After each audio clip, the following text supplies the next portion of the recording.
All right, welcome everyone. Today's video is going to cover a JDM carbon trout rod.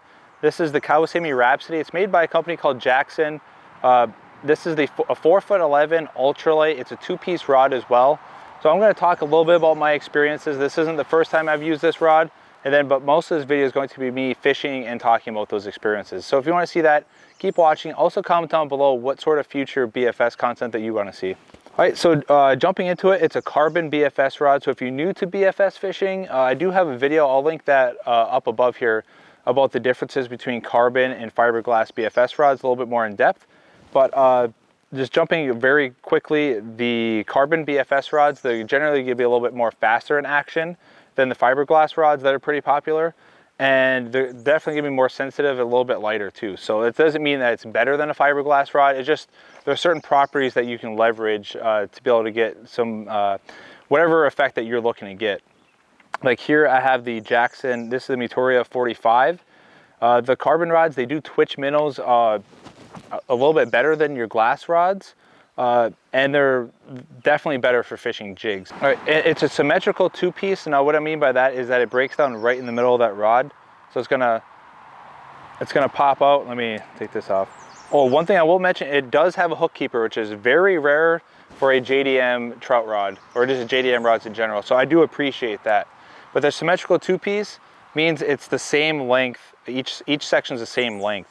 So that means it's going to give you a little bit better portability. Some rods will have like a shorter piece down here, and then that second piece is longer. But if you're going for portability, that doesn't help you because your rod is effectively only as short as your longest piece. So that's good that it is a symmetrical piece.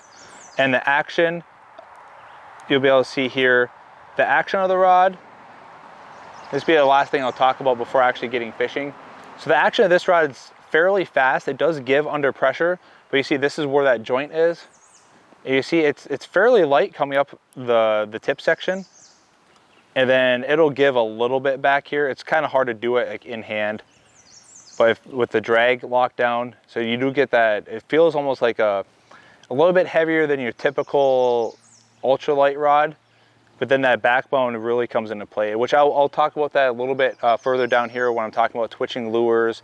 And hopefully if I catch a bigger fish, I can really talk about it. Oh, one thing I really like, one area I really like using a carbon rod just in general, but especially this rod, has been using micro jigs. Usually I try to use search baits and like minnow style baits first before I use jigs. But seeing how the water's been kind of warm and those fish maybe slow down a little bit, I was actually having some success using smaller jigs in deeper pockets. Just really working it slow, and I could feel it even with the I'm using 4-pound monofilament right now. I could still feel it even with that slight slack line I would get with the current still pushing my line when I'm working the bottom of that hole. I'd still be able to feel those bites. Like I caught a 14.5-inch brook trout, which this rod handled it just fine. It wasn't too strong or too light or anything like that.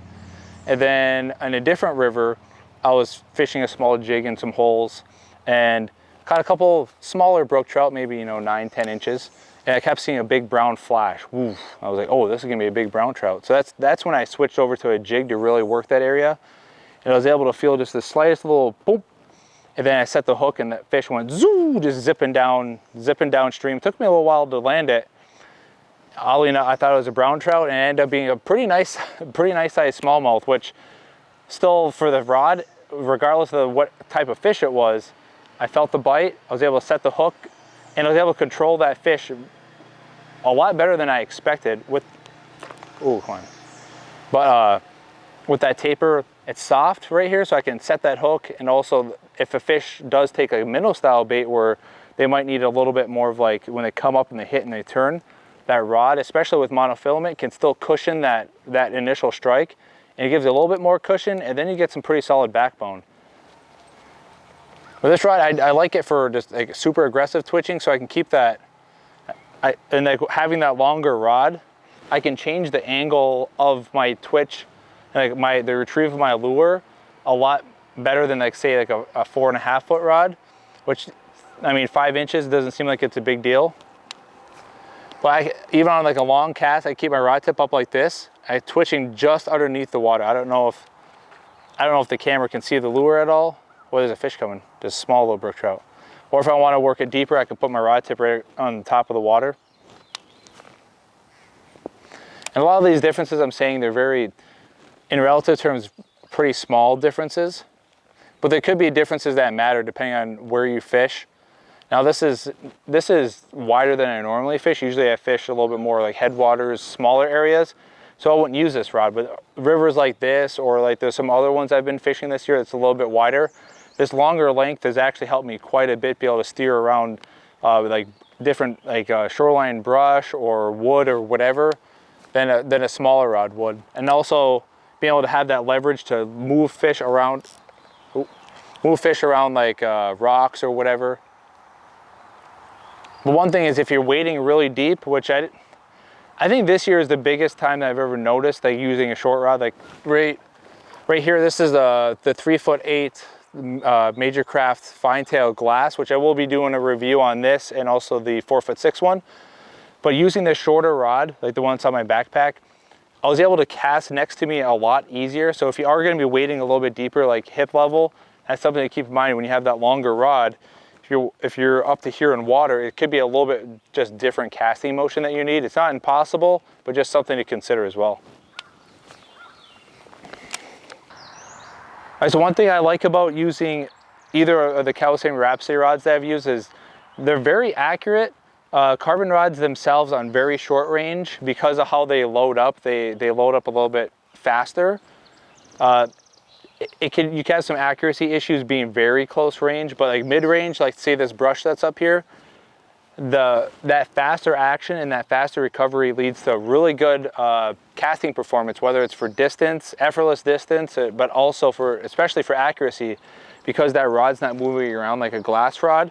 And the release point, although it's a shorter amount of time, it's more consistent than a fiberglass rod as well. So like casting up in these areas, it's very consistent and very easy to replicate time and time again, versus people, if they're getting used to flip casting, you know, you're sitting there trying to load up your rod and flip cast, your trajectory can change quite a bit, which then of course throws off. You can have a bunch of loose line in the water, which I don't like, and that's another reason why I like the longest rod I can get away with functionally, is that I can cast an area like this and instantly raise up my rod tip and get that slack line out of the water. So that way, because sometimes you get hit instantly, and if you are using a short rod, especially a fiberglass rod, where your hook setting point isn't going to be as high, your hook setting point is going to be like lower on the rod, you're not going to be able to control that fish when it hits and be able to get that slack line out. So that's why I like using a longer rod if I can. And it gives you some versatility, because your tip can be light and transition into backbone, versus if you're using a shorter rod, there's less of a blank to make that transition, so it's going to be very abrupt, or you're just going to have to pick having a stiff rod or a soft rod. Yeah, I'm surprised there's nothing in there though. Like right here, that longer rod, I can move it to get right next to that brush. Granted, this is almost like I like to call it like secondary brush. It's not smashed right up against the shoreline, so the fish aren't going to be hanging out in that too much. A little bit further upstream, we'll see that there's some that primary brush that I like to talk about. That's where you get a lot of fish that hang out in there. All right, so one area that I was talking about earlier, how carbon rods, because of that fast recovery that they have, it can be a little harder to get short range casting. Here, this is the same brush pile that I was fishing downstream, and to combat that, actually I think it's more of a positive, is that carbon rods are a lot better for pitching because of that faster recovery. And having this longer rod, it gives me more leverage with the fish, and also be able to pitch it a little bit further, but also I can work the rod in a bunch of different angles to make sure my lure is exactly where I want it to be. So here I turn the brakes down a little bit like you would for normal bass pitching, and I just hold the lure above the hooks, like right here. I can just pitch out. I control my line. I can see it using that bright line. I can really see my line.